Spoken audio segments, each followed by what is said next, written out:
Oi, eu sou a professora e pesquisadora Bruna Sasso e hoje vamos abordar qual é o papel do professor segundo a epistemologia genética, ou a teoria de Piaget, ou até mesmo o construtivismo. Venham comigo! Bem como Emílio Ferreira destacou no seu livro A Psicogênese da Língua Escrita, são muitos os professores que enfrentam uma verdadeira dicotomia em suas práticas pedagógicas, sendo obrigados a uma prática pedagógica dissociadora, posto que, para alguns conteúdos são piagetianos, ou pelo menos procuram ser, tentam ser, e para outros tem uma prática, uma postura que vai totalmente de encontro com os princípios e pressupostos do autor. Então, em relação a outros conteúdos, acabam desempenhando uma postura que condiz com outras concepções, inclusive a associacionista, vivendo uma verdadeira incoerência epistemológica em seus fazeres pedagógicos. Porém, tal dicotomia acaba sendo insustentável na prática, pois partem de explicações muito distintas sobre o desenvolvimento infantil e até a própria concepção de criança e infância. Ora tratada como ativa, participativa, criadora, pensante, e ora como passiva, receptora e ignorante.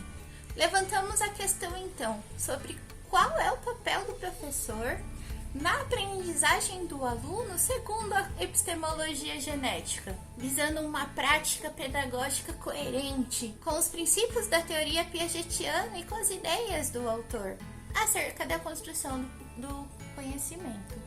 Ao se considerar tudo que eu já apresentei sobre os conceitos, sobre os princípios trazidos até o presente momento sobre a teoria de Piaget, os pressupostos epistemológicos que sustentam a teoria, ou o construtivismo, por assim dizer, a relação entre professor e aluno não poderia ser outra a não ser de relações de reciprocidade e de respeito mútuo. Isso implicaria em superar a figura autoritária do professor, que resguarda a desconfiança e a disciplina vigilante sobre os alunos.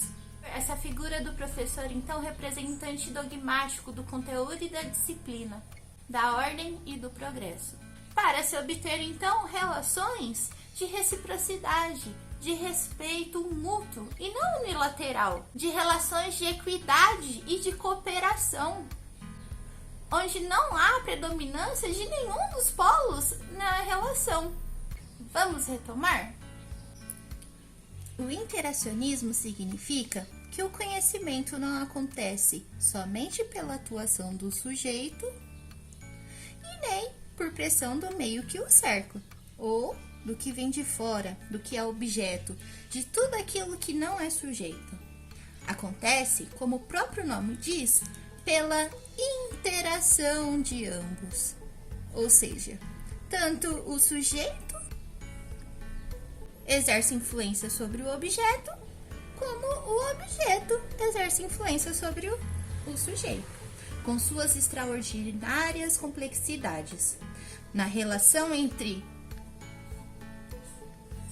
professor e aluno, compreenderia sim acomodações, isto é, ações de mudança do sujeito sobre eles mesmos, ou seja, do professor em relação a si e do aluno em relação a si próprio, ou respostas do sujeito aos desequilíbrios trazidos pelas assimilações de conteúdos do meio, seja físico, social e cultural.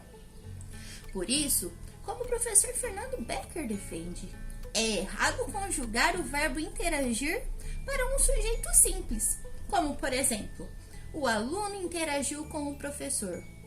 O correto é conjugá-lo sempre para sujeitos compostos.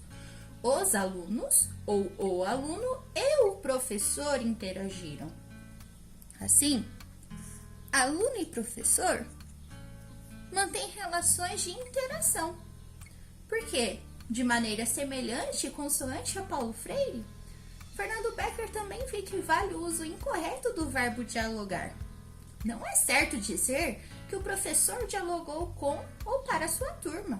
O correto é falar que o professor e alunos dialogaram.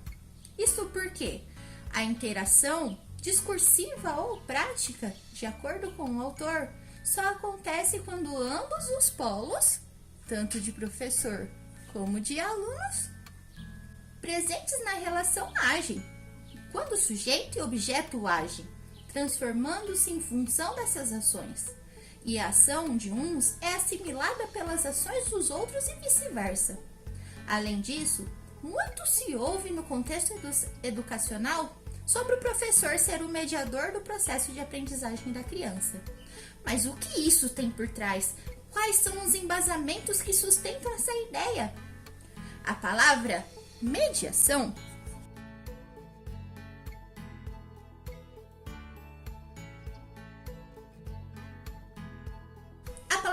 mediação também significa intermediação, intermédio, intervenção, interposição ou aquele responsável por intervir na comunicação entre as partes. Aqui neste caso, as partes que vamos considerar é o do sujeito e do objeto de conhecimento, ou do aluno e o conhecimento em questão. Em decorrência disto, porém, ao se definir o professor como mediador, significa que algo estará no meio entre o sujeito e o objeto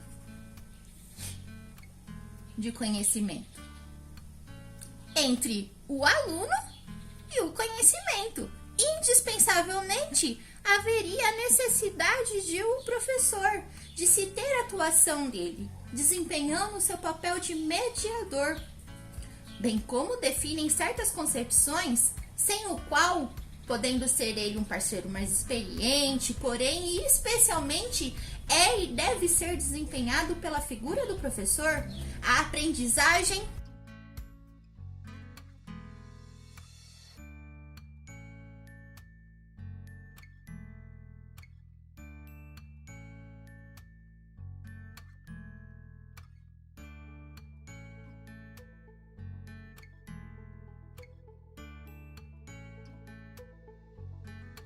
porém, especialmente, deve ser desempenhado pela figura do professor. A aprendizagem não acontece, sendo imprescindível essa atividade mediadora. Em outras palavras, o professor nesse papel seria o medianeiro, ou o regulador do conhecimento. Sem ele, não haveria a possibilidade de interação do sujeito sobre o objeto a ser conhecido, desvendado e interpretado. O sujeito fica assim fadado às ações de outrem para adquirir ou não o conhecimento que lhe é proposto. Se não o for, não se apropriará. Além disso, por trás dessa concepção, ao sujeito caberia o papel de apenas internalizar o que lhe é oferecido ou transmitido. Por mais que se valorize a história e a cultura dos indivíduos e do meio que lhe cerca, chega a ser contraditório, não acham? Supor que o sujeito desempenharia um papel ativo nessa explicação, pois de maneira semelhante à explicação empirista, ao sujeito caberia apenas absorver o que o meio social lhe impõe, ou que o meio, as relações sociais ou culturais, ou a cultura em si, lhe proporciona ou lhe transmite, submetendo-se e incorporando sem real necessidade de modificação. Essa seria, portanto, essa ideia de professor mediador, ou de estar no meio, o professor tendo o papel de estar no meio nesse processo de interação do aluno com o conhecimento, uma concepção pseudo-empirista. Ao encontro do que configuramos anteriormente, entretanto, e contrariamente a essa ideia, seria coerente ao professor propiciar ambientes nos quais, além de predominar o respeito mútuo, privilegiem também as relações que envolvem a cooperação,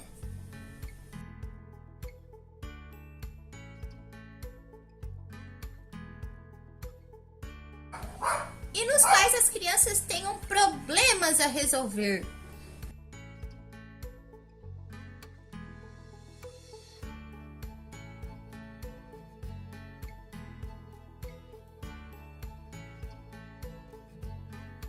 Por isso, a ele caberia o papel de desencadear os conflitos para o desenvolvimento.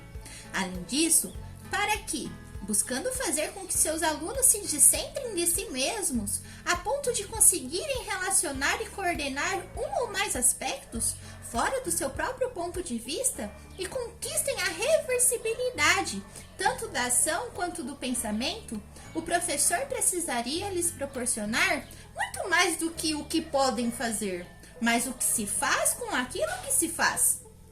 De acordo com Fernando Becker, na concepção atual de docência, tanto o professor quanto o aluno deve ser compreendido como sujeito epistêmico, sujeito que constrói conhecimento.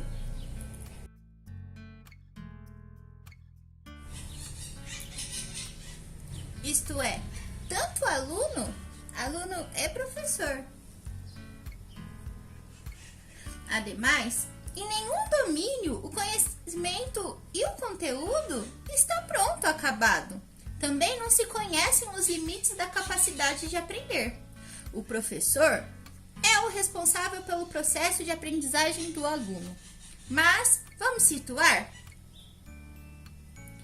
O professor é aquele que também está em constante interação com o objeto de conhecimento.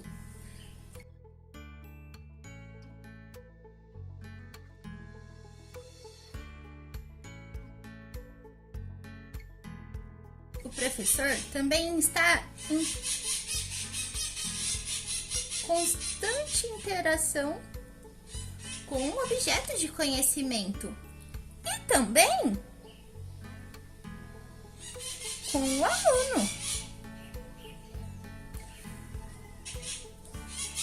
Bem como os alunos estão em constante processo de interação com o conhecimento, ou seja, o aluno exerce influência sobre o conhecimento e o conhecimento estabelece relação sobre o aluno.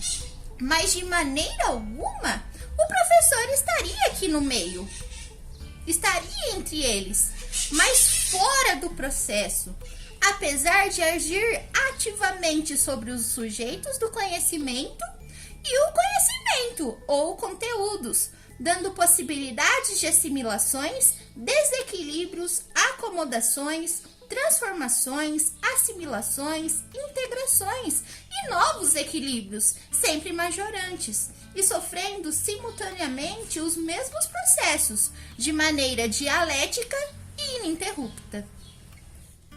Bom, pessoal, esse foi o nosso vídeo, então, sobre qual é o papel do professor segundo a epistemologia genética. Ou qual seria a postura como um professor construtivista se portaria em sala de aula.